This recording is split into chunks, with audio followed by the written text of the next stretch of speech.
बिस्मिल्लाहिर्रहमानिर्रहीम, अस्सलाम वालेकुम नाज़रीन, मैं इमरान खान हूँ। ख़बरें बड़ी इंपॉर्टेंट हैं। मकसूद चपड़ासी कत्ल हुआ या तबई मौत मरा। मैंने 10 मई को एक वीलॉग किया था, उसमें मैंने कुछ कहा था, वो मैं आपको भी बताऊँगा मकसूद चपड़ासी के बारे में ही। और इसके अलावा 40,000 फैक्ट्रियों को मुस्तकबिल दाव पे लग गया, पाकिस्तान में वो बंद हो सकती हैं। PMLN ने ये फैसला किया है कि वो हुकूमत किसी सूरत नहीं छोड़ेंगे। क्यों नहीं छोड़ेंगे वो भी बताऊँगा। रिटायर फौजियों के बारे में बड़े अहम फैसले किए जा रहे हैं और वो फैसले मरियम नवाज कर रही हैं, जबकि IMF ने कुछ नई कंडीशंस भी रख दी हैं। और वो जो नई कंडीशंस हैं IMF की, वो इंतहाई मुश्किल हैं। हुकूमत के लिए मुसीबत पैदा हो गई है। मस्जिद नबवी में जो आदमी नारे लगा रहा था PMLN के खिलाफ, वो कौन था, उसके बारे में एक नया इंकशाफ सामने आया है। रूसी तेल के ऊपर किस तरीके से ये हुकूमत भाग रही है आगे आगे, और रूस का तेल नहीं लेना चाहती। इसके ऊपर एक मुकम्मल वीलॉग भी करूंगा। बहुत सारे लोग कहते हैं कि ईरान से ले लो ना, फिर ईरान पे भी पाबंदियां हैं, तो आपको तफसील से बताऊंगा। लेकिन यहां मेरे पास इसके बारे में खबर मौजूद है और इमरान खान साहब भी तुले हुए हैं इस महाजराई के अंदर, इस बात पे कि वो अपना हक लेकर छोड़ेंगे और इम्पोर्टेड हुकूमत को किसी सूरत तस्लीम नहीं करेंगे। लेकिन पहले आपको एक कहानी सुनाता हूँ। ये शख्स है, इसका नाम है केविन कार्टर। ये जो केविन कार्टर है, ये बहुत पुराना एक जर्नलिस्ट था 80 और 90 की दहाई में। पहले ये एयरफोर्स में हुआ करता था, फौज में भी रहा है, मुख्तलिफ काम करता रहा रेडियो पे। फिर ये बन गया फोटोग्राफर। ये फोटोग्राफर था, एक जर्नलिस्ट। 80 और 90 की दहाई में ये बहुत आला पाए का काम करता रहा है। इसने एक तस्वीर खींची जो न्यूयॉर्क टाइम के अंदर छपी थी 26 मार्च 1993 को। The vulture and the little girl, कि एक गिद्ध है और एक छोटी लड़की है। एक गिद्ध है, वो एक बच्ची को खाना चाहता है, और ये सूडान में तस्वीर खींची गई थी। 1993 में मार्च में खींची गई थी। 26 मार्च को ये छपी थी न्यूयॉर्क टाइम्स के अंदर, और पूरी दुनिया में इस तस्वीर ने थरथल्ली डाल दी थी। और उसके बाद केविन कार्टर को एक अवार्ड से भी नवाजा गया, जो अवार्ड उसको 2 महीने के बाद, यानी 23 मई 1993 को उसको यह अवार्ड मिल गया। 2 महीने के बाद 27 जुलाई 1993 को इस शख्स ने अपने आप को मार लिया। यानी तस्वीर खींचने के चंद महीने के बाद इस शख्स ने खुदकुशी कर ली, अपने आप को इसने मार लिया। वजह क्या हुई? ये जो गिद्ध बैठा हुआ है ना, और ये जो बच्ची है, ये बच्ची जाना चाहती है अपने आप को घसीट घसीट के। भूख बहुत है, बीमारियां बहुत हैं, फाकाज़दा हैं। ये बच्ची अपने जिस्म को घसीट के सामने यूनाइटेड नेशन का एक कैंप है, वहां पहुंचाना चाहती है। इसके पीछे एक गिद्ध चलता हुआ आ रहा है और वो कोशिश कर रहा है कि इससे पहले ये बच्ची अगर मर जाए तो वो इसको खा ले, क्योंकि उसको मुर्दार खाने का आपको पता है, गिद्ध खाते हैं। और वो इंतजार कर रहा है कि ये बच्ची मरे और मैं इसको खाऊं, और वो इसके पीछे पीछे चलता आ रहा है। 20 मिनट तक केविन के बकौल वो बैठा रहा, केविन कार्टर, और वो इंतजार करता रहा कि जैसे ही उसको मौका मिलेगा तो वो एक अच्छी तस्वीर देगा। तो ये तस्वीर उसने ली जिसके ऊपर इसको अवार्ड मिला। लेकिन 2 महीने के बाद इसने खुदकुशी इसलिए कर ली कि इस बच्ची और इस गिद्ध के बीच में केविन न्यूट्रल था। केविन को अपनी न्यूट्रलिटी पे इतना गुस्सा चढ़ा कि गिद्ध एक बच्ची को खाना चाहता है। 20 मिनट तक मैं अपने फायदे के लिए वहां बैठा रहा, अपने मफाद के लिए एक तस्वीर खींचने के लिए मैं वहां बैठा रहा, और मैं ये तमाशा देखता रहा कि गिद्ध बच्ची के मरने का इंतजार कर रहा है और उसको खाना चाहता है। मैं चाहता तो एक आवाज निकाल के गिद्ध को उड़ा सकता था, मैं चाहता तो उस बच्ची को उठाकर उसकी मंजिल तक पहुंचा सकता था, लेकिन मैं अपनी तस्वीर के चक्कर में 20 मिनट तक इंतजार करता रहा। ये गिल्ट उसके अंदर इतना ज्यादा बढ़ गया कि वो एक जगह पे अपनी गाड़ी लेकर गया, उसने एक पाइप लगाया अपने एग्जॉस्ट वाले, जहां से साइलेंसर से धुआं निकलता है उसमें, और वो पाइप ला के अपनी गाड़ी की खिड़की से अंदर किया और शीशे ऊपर कर दिए और हवा निकलने का रास्ता बंद कर दिया। दम घुटता गया और फिर उसके बाद वो मर गया। उसने एक बड़ी असियतनाक मौत अपने लिए पसंद की, जो उसके बारे में कहानी है केविन कार्टर के बारे में। तो ये न्यूट्रल, वो 20 मिनट तक न्यूट्रल रहा था और उसके बाद वो अपने आप को माफ नहीं कर सका। मुझे सिर्फ आपको ये बताना था। अब आ जाए खबरों की तरफ। तो सबसे पहले तो जो मुख्तलिफ कंपनीज हैं, प्राइवेट कंपनीज, जो चाहती हैं कि वो रूस से तेल लेकर आए, उनको भी हुकूमत मना कर रही है और उनको रोक रही है। यानी रूस से आपको सस्ता तेल मिल सकता है। हमाद अजहर ने प्रेस कॉन्फ्रेंस करते हुए बताया कि फ्यूल कंपनियों के पास तेल मुनाफे का 600 अरब रुपया पड़ा है, जबकि अभी ये हुकूमत कह रही है, इंपोर्टेड हुकूमत के हमारे पास तो तेल के पैसे ही नहीं है, जबकि हमारे तरफ बता रहे हैं कि तेल का जो मुनाफा इन्होंने कमाया है उसका 600 अरब इनके पास पड़ा है, जबकि खैबर पख्तूनख्वा और पंजाब की हुकूमतें 100 अरब रुपए दे रही थी। 300 अरब रुपए तेल सब्सिडी के लिए रखे गए थे। रूस से सस्ता तेल मिलता तो ये 300 अरब भी बच जाते। 29 मार्च को मॉस्को से सफ़ीर का फ़ोन आया और ये कहा कि रूस तेल सस्ता देने में दिलचस्पी रखता है। हमने कहा कि हम तेल का कार्गो खरीदना चाहते हैं। 25 मई को ज़ाती ज़राए से बात हुई तो पता चला कि अभी एक दिन पहले उनका लेटर मिला है। इस दौरान भारत ने रूस से सस्ता तेल खरीदकर 2 अरब डॉलर बचाए हैं। 2 अरब डॉलर्स, यानी पाकिस्तान में अगर आप देखें तो ये 400 अरब रुपए बनते हैं जो भारत ने बचा लिए हैं रूस के साथ सौदा करके। लेकिन पाकिस्तान जो है वो बहुत कमज़ोर मुल्क है, बड़ी बुज़दिल हुकूमत है यहाँ पे, तो वो ऐसा नहीं कर रहा है। दूसरी जानिब शौकत तरीन साहब जो बहुत ख़बरों में थे, साबिक वज़ीर ख़ज़ाना, उन्होंने कहा कि हुकूमत अमेरिका से डरती है इसलिए रूस से मुआहदे नहीं कर रही। ये साबिक वज़ीर ख़ज़ाना कह रहे हैं। साबिक वज़ीर ख़ज़ाना तरीन का कहना था कि अब हमें IMF के सामने खड़ा होना पड़ेगा, ये मुआहदे अवामी मफाद के लिए नहीं हैं। न्यूज़ कॉन्फ्रेंस में उन्होंने बताया कि हमारी हुकूमत ने IMF को वाज़े जवाब दिया था कि किसी सूरत पेट्रोलियम और बिजली पर पैसे नहीं बढ़ाएंगे, बल्कि टैक्स हम नेट उसका बड़ा करेंगे, टैक्स ज़्यादा इकट्ठा करेंगे, और हम यही कर रहे थे। लेकिन इस हुकूमत ने IMF के सामने मुकम्मल सरेंडर कर दिया है।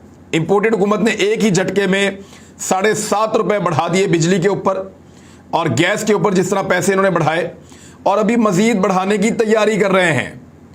यानी ये तो खुद इन्होंने इशारा दे दिया है कि इस्लामाबाद से ये खबरें आ रही हैं कि दोबारा गैस की कीमतों के अंदर इजाफा होने जा रहा है। ये तो जी पेट्रोल का मामला। मुझे आपको डिटेल में बताना है कि जो रूस से और ईरान से लोग मुकाबला करते हैं ना कि आप ईरान से क्यों नहीं लेते, पाबंदियां तो ईरान पे भी हैं। तो अगर आप इतने ही पहलवान थे इमरान खान साहब कि अमेरिका को आंखें दिखा के रूस से पेट्रोल लेना चाह रहे थे, तो वो ईरान से ले लेते सस्ता पेट्रोल डीजल। तो उसका जवाब मैं आपको एक और वीलॉग में दूंगा कि वहाँ क्या प्रॉब्लम थी। बहरहाल 40,000 फैक्ट्रियों का मुस्तकबिल दाव पर है, इसकी भी खबर मौजूद है। और बताया जा रहा है कि इमरान खान साहब के दौर में जो इंडस्ट्री फल फूल रही थी, 2 माह के अंदर अंदर इंपोर्टेड हुकूमत ने सनत का पहिया मुकम्मल तौर पे जाम कर दिया है। और TPA द पाकिस्तान अफेयर्स ने इसको बताया है कि 40,000 factories at risk of closing in Pakistan, commercial capital एमिड fuel crisis. आपके फैसलाबाद के अंदर जितना भी आपका टेक्सटाइल का इंडस्ट्री है वो सारी बहुत ज़्यादा ख़तरे में है, और उसकी वजह यह है कि फ्यूल का क्राइसिस है। उन लोगों को गैस भी नहीं मिल रही, उन लोगों को बिजली भी फराहम नहीं की जा रही, कीमतें भी बढ़ाई जा रही हैं दोनों चीज़ों की। तो ऐसे में मुकाबला करना और चीज़ें बनाना इंतहाई मुश्किल हो जाता है। एक फ़ैसला किया गया है हुकूमत की जानिब से कि जब तक निकाला ना जाए तब तक हुकूमत नहीं छोड़नी और हुकूमत से बाहर नहीं जाना। ये फैसला मुस्लिम लीग नून ने किया है, क्योंकि मुस्लिम लीग नून की क़यादत इकट्ठी हुई और उन्होंने असेसमेंट कर ली कि उनका हाल वो होने वाला है जो 2008 में काफ लीग का हुआ था। आपको याद है परवेज़ मुशर्रफ साहब के दौर में काफ लीग परवेज़ मुशर्रफ की पार्टी थी और परवेज़ मुशर्रफ साहब उसको इक़्तिदार में लाना चाहते थे। जिस जिस बंदे को इलेक्शन लड़ने के लिए टिकट दिया जाता था, साथ में उसको पैसा भी दिया जाता था कि जाकर इलेक्शन लड़ो और जीत कर आओ ताकि काफ लीग की हुकूमत बने। परवेज़ मुशर्रफ जलसों में काफ लीग को सपोर्ट करते थे और काफ लीग हर जगह कहती थी कि हम परवेज़ मुशर्रफ को 10 मरतबा वर्दी में सदर मुंतखब करवाएंगे। तो परवेज़ मुशर्रफ ने अपनी पूरी ताकत इस्तेमाल करने के बावजूद वो कामयाब नहीं हो सके थे काफ लीग को जितवाने में। हालांकि वो उस वक्त पाकिस्तान के आर्मी चीफ भी थे, लेकिन आर्मी चीफ होने के बावजूद परवेज़ मुशर्रफ काफ लीग को इलेक्शन नहीं जितवा सके थे। तो मुस्लिम लीग नून को यह बताया गया कि आप जितने मर्जी ताल्लुकात बना लें, आप जो मर्जी कर लें, आपकी ये कैपेसिटी नहीं रहेगी, पब्लिक आपको वोट नहीं डालेगी। जिस तरह परवेज़ मुशर्रफ नहीं जितवा सका था काफ लीग को, तो आप ये इलेक्शन नहीं जीत पाएंगे, बल्कि आपकी हालत काफ लीग से मुख्तलिफ नहीं होगी अगर आप फौरी तौर पर इंतखाबात में चले जाते हैं। तो अब इसमें PMLN ने यह फैसला किया कि जब तक ज़बरदस्ती ना निकाला जाए तब तक हमने इक़्तिदार से निकलना नहीं है, इक़्तिदार से चिमटे रहना है। और तफसीलात के मुताबिक उन्होंने कहा सियासी कशीदगी रहेगी, अदम इस्तेहकाम, मुस्लिम लीग नून को नई हिकमत अमली बनाने पर हमें अब मजबूर होना पड़ेगा और ये अक्सरियती राय में ये कहा गया कि जब तक निकाला ना जाए हुकूमत ना छोड़ी जाए। वो पीएमएलएन जो रोज़ाना ये कहती थी कि हम इलेक्शन के लिए तैयार हैं, अब उनकी अक्सरियत ये कह रही है कि इलेक्शन में ना जाना, हम फील्ड से होकर आ रहे हैं, लोग जूते अलग मारेंगे और ख़ास तौर पे लोगों को लोग बिल्कुल नहीं छोड़ेंगे। और लोग बहुत गुस्से में हैं। पेट्रोल की हमने क्या हालत कर दी, गैस की हमने क्या हालत कर दी, बिजली की हमने क्या हालत कर दी, आटा, तेल, घी, चीनी, दवाइयाँ, कोई चीज़ ऐसी नहीं है जिसमें पाकिस्तानियों को हमने नुकसान ना पहुंचाया हो। ट्रांसपोर्ट के किराए तक कहाँ से कहाँ चले गए हैं। तो ऐसी सूरत हाल में जब इतने बड़े बड़े टैक्सेस हम लगा रहे हैं और जो हालात हमने पाकिस्तान में पैदा कर दिए हैं बैड गवर्नेंस से, उसके बाद पब्लिक में जाना बहुत बड़ी बेवकूफ़ी होगी और अगर अब इलेक्शन में गए तो बर्बाद हो जाएंगे। तो ये तो उन्होंने पक्का पक्का फैसला कर लिया है।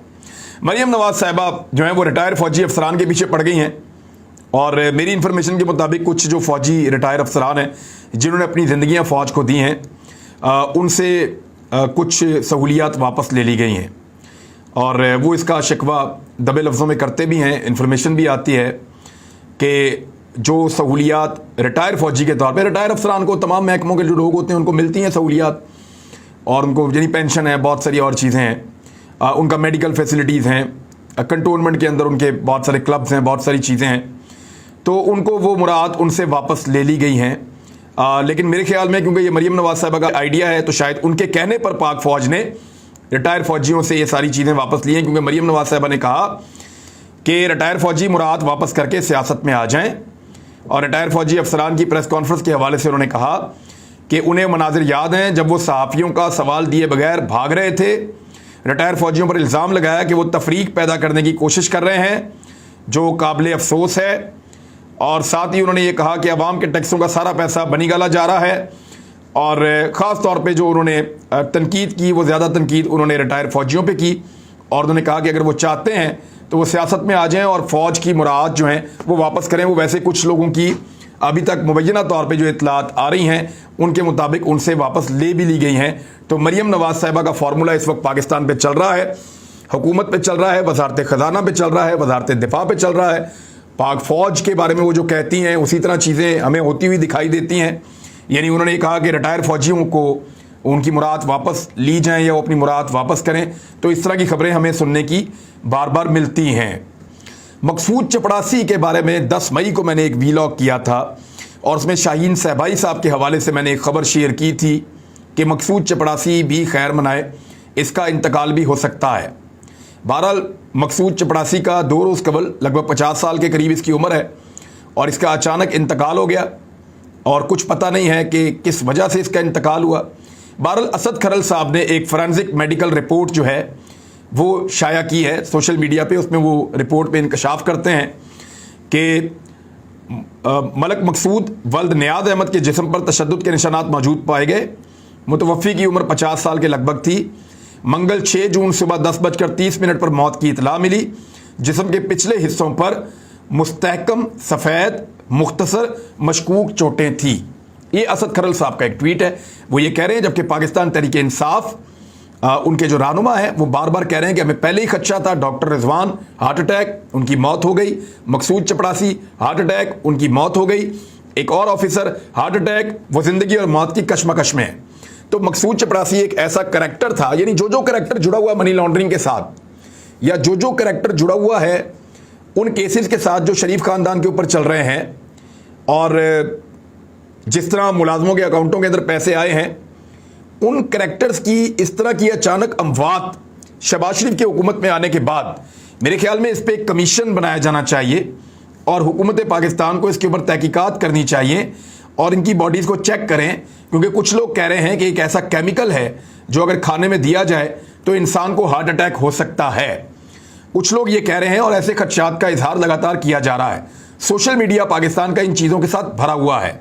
बहुत मुमकिन है कि इन बातों में कोई सदाकत हो, लेकिन अगर ये बातें गलत हैं तो इनको गलत साबित किया जाना चाहिए और इसके ऊपर एक इंक्वायरी होनी चाहिए।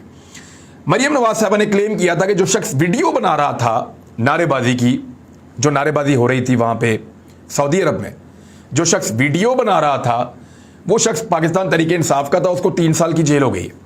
सलीम साफ़ी ने उसको ट्वीट किया था, मरियम नवाज ने उसको एंजॉय किया था। अभी असद खरल ने एक और ट्वीट किया है, मैं उन्हीं के एक और ट्वीट का हवाला आपको इसलिए दे रहा हूं कि ये मेरे पास पेपर वहीं पे मौजूद है और ये पेपर सामने लिखा हुआ है और इसमें बताया गया कि मस्जिद नबवी में नारे लगाने वाले मोहम्मद ताहिर नून लीगी हैं और उनको सऊदी अरब की हुकूमत ने 3 साल कैद की सजा सुना दी है। यानी नारे लगाने वाला नून लीगी था, वीडियो बनाने वाला पीटीआई वाला था, सऊदी अरब ने पकड़ के दोनों को ही अंदर दे दिया है और दोनों को 3-3 साल सजा सुना दी है। एक सजा के ऊपर मरियम खुश हो रही हैं, दूसरी सजा के ऊपर पीटीआई खुश हो रही है। लेकिन बात यह है कि जिनको चोर कहा गया उस सरजमीन के ऊपर, उनको सोचना चाहिए कि उनके खिलाफ चोर के, गद्दार के या लोटों के नारे बार बार क्यों लगते हैं। इमरान खान साहब का यह कहना है गैर मुल्की चैनल को इंटरव्यू देते हुए कि जिन लोगों ने इस सारी चीज़ की मनसूबाबंदी की थी वो अब बहुत परेशान हैं क्योंकि वो मुझे वापस नहीं लाना चाहते। मुझे दोबारा वापस लाने के लिए उन्होंने मुझे बाहर नहीं किया था और उसी के लिए बहुत बड़े पैमाने के ऊपर धांधली का बंदोबस्त किया जा रहा है। ये इतनी बड़ी धांधली है कि पाकिस्तान पूरा का पूरा जो है वो हिलकर रह जाएगा। नौजवानों के वोटों को दूर दराज इलाकों में फेंक दिया गया है ताकि वो इमरान खान साहब को वोट ही ना कर सकें।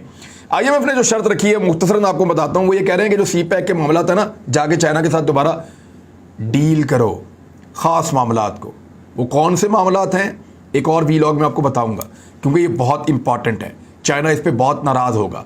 आप चाइना के साथ वो करने जा रहे हैं थोड़े पैसों के लिए कि चाइना ने यहां पे तो इन्वेस्टमेंट करके आप पे एहसान किया था, लेकिन पूरा शिफ्ट आ रहा है। चाइना, रशिया और जो खित्ते के ममालिक हैं उनसे पाकिस्तान को दूर किया जा रहा है, जबकि अमेरिका और यूरोप की गोद में पाकिस्तान बैठ रहा है। हम कहां थे, कहां पहुंच गए। अब तक के लिए इतने, अपना ख्याल रखिएगा, अपने इस चैनल का भी। अल्लाह हाफिज।